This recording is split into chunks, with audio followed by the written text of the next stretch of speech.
AIDSO छात्र convention Utkal आश्रम ठारे अनुष्ठित हो जाइछि।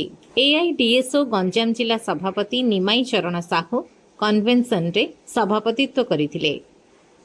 आगामी भविष्यत कार्यक्रम संपर्क में घोषणा करथिले। एही कार्यक्रम रे एआईडीएसओ राज्य संपादक सिद्धार्थ रथ मुख्य वक्ता भावे जोगदे शिक्षानुष्ठान मानक भितरे और बाहरे छात्री और महिला मानक उपरे हेउतिबा कर्म वर्धिष्णु निर्यातना दुष्कर्म और सदाचरण विरुद्ध रे सचेतन संगठित श्रृंखलित शक्तिशाली आंदोलन गढ़ी तोड़िबा पई आह्वान देइथिले।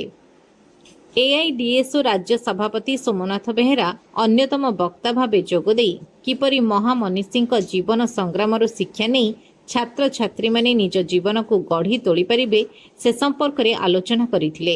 संगठन जिला संपादक नारायण साहू कन्वेन्शन रो भित्ति पत्र पाठ करथिले। संगठन कोषाध्यक्ष किसान कुमार साहू, जिला उपसभापति पपुन साहू, जिला कमिटी सभ्य शुभस्मिता पाणिग्राही समेत ब्रह्मपुर विश्वविद्यालय, खलिकोट एकक विश्वविद्यालय, शशिभूषण रथ स्वयं शासित महाविद्यालय, हिंजलिकाटू स्वयं शासित विज्ञान महाविद्यालय आदि आसीथिबा छात्र छात्रीगण वक्तव्य रखिथिले। एही कन्वेन्शन रे संगीत, नृत्य, एकक अभिनय, चित्र आदि सांस्कृतिक कार्यक्रम मध्य अनुष्ठित होइथिला।